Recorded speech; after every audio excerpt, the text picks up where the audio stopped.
There is a beautiful legend in Italy. People say if you touch Juliet's statue, you will stay with the person you love forever. And if you write your relationship troubles on the wishing wall, you might even receive a reply from Juliet herself. That is why Juliet's house became a place where countless lovers come for comfort. But as a writer, I'd always had doubts about stories like this. What shocked me even more was that some people actually received replies from Juliet. There were even people climbing onto the balcony, trying to recreate the love story of Romeo and Juliet. So I decided to write Juliet a letter myself. But after the crowd slowly disappeared, a mysterious woman started collecting all the letters from the wall into a basket. I immediately realized something was going on, so I followed her all the way until we arrived at a small restaurant. Several women were already waiting inside. They calmly divided up all the letters from the baskets. Everything in front of me made me curious, so I finally asked them about it. That was when I learned. These mysterious women were the secretaries of Juliet, and every reply those lovers received actually came from them. Each letter was written from their own life experiences, and from genuine emotion. One of the women used to be a nurse. She always knew how to comfort broken hearts with gentle words. Another woman with short hair had raised 12 children in her life, so naturally she understood love and relationships well. I was deeply moved by all of this, so I immediately decided to join them. But on my very first day, while I was excitedly working, I accidentally knocked loose a brick from the wall, and hidden inside the crack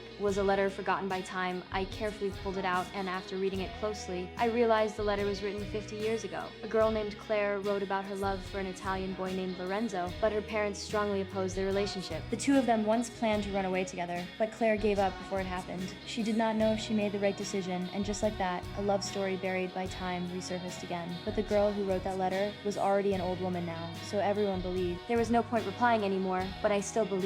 A warm reply was better than silence. Please, Juliet, tell me what I should do. I have to write back. Then answer her. As the night slowly fell, I poured all my thoughts about love into that letter at first. I only saw it as a simple gesture, but what I never expected was that a few days later, a man claiming to be Claire's grandson actually came looking for us. And even more unbelievable was that after 50 years, Claire had never moved away. I was thinking that she deserved an answer. Yeah, 50 years ago, maybe not now. I'm sorry, I didn't know true love had an expiration date. John clearly believed this late reply would only bring trouble to Claire, so he turned around and tried to leave. And I quickly followed after him. So that's it, you've come all the way from London to give me a lecture. No, I came because I couldn't let my grandmother come on her own. The moment I heard Claire had also come here, I was genuinely excited. I never expected Claire would travel all the way from London for this. So I followed John through the streets until I finally saw Claire standing by the wall. Time had left deep marks on her face. Excuse me, Claire? Hi. Hi, my name is Sophie, and I wrote you the letter that night. I invited Claire to dinner with us, and when she talked about Lorenzo, she showed us a ring. It was a token of their love even now. Claire still could not forget Lorenzo's blue eyes. And those feelings had stayed hidden in her heart all these years after her husband passed away. That late reply letter pulled her heart back once again, even though Claire was already old now. She still chose to return to Italy. I was deeply touched by her story. And I decided to help her search for Lorenzo, even though John refused at first. Luckily, Claire agreed immediately as the sun rose the next morning. We packed everything and set off, and just like that, we began this unknown romantic journey. I told my fiancé about the trip, but all I received back was another cold message from him. The truth was, this trip to Italy was supposed to be our honeymoon before the wedding, but my fiancé suddenly decided to attend a wine auction instead, leaving me alone in Italy. He stayed busy meeting suppliers for his new restaurant, while I traveled alone, and in the end, our honeymoon became nothing more than separate work trips. As we kept moving forward, old memories slowly came back to life. I can still remember the smell of his sweet hot sweat and...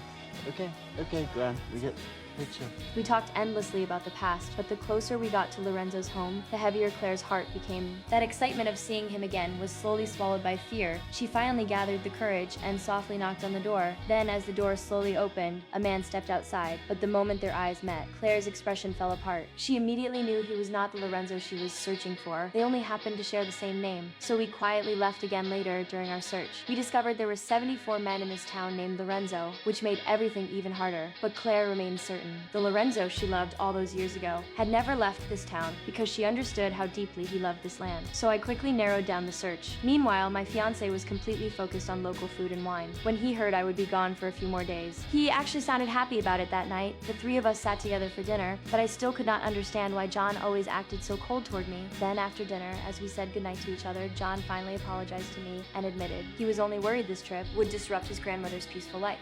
Somehow it's my fault. All of this is your fault. You wrote that blasted letter. The next morning, as sunlight covered the ground, we started searching again, and one by one, we met many different Lorenzos. The first was an old man playing chess on the street. He told Claire he was not the one she was looking for. The second Lorenzo was an older man who still acted like a reckless teenager. Then finally, we arrived at a grand estate. A man who owned a castle welcomed us inside. Not only was he polite, he also seemed to fall for Claire immediately. But at this stage of her life, Claire no longer cared about wealth or luxury. At the same time, the lack of any real progress started making John anxious. It's just that I'm genuinely worried for her. But no matter what, every morning when the sun came up, we still continued our search. Yet, as more places were crossed off the map, the light in Claire's eyes slowly faded. I noticed how disappointed she had become, but no matter what I wanted to say, I could not find the right words to comfort her without realizing it. A strange feeling slowly grew between John and me. His eyes always drifted toward me without meaning to. That night, John knocked on my door. He desperately wanted to read my manuscript because he wanted to see what kind of person I had written him to be. How am I to be sure that I'm being properly betrayed? Yo, no, you are. Believe me, you are. What's that supposed to mean? Good night. And after that, John still did not leave. Then the next afternoon, John invited me out again to walk through the quiet town together. He looked a little nervous, but I could only agree, and just like that, we wandered through the streets together that gentle afternoon. We finally let our guards down. John told me about losing his parents in a car accident when he was 10, and about growing up with his grandparents last year. His grandmother lost the man she loved for half her life, and John himself also went through a failed relationship. I quietly listened beside him, because I understood that kind of loneliness too. My fiancé's coldness and distance always made me feel ignored and alone. For the first time, I finally handed him my writing, and just as I expected, John was deeply moved by my words. His eyes were filled with surprise and admiration, and little by little, the distance between us disappeared with every laugh we shared in those streets.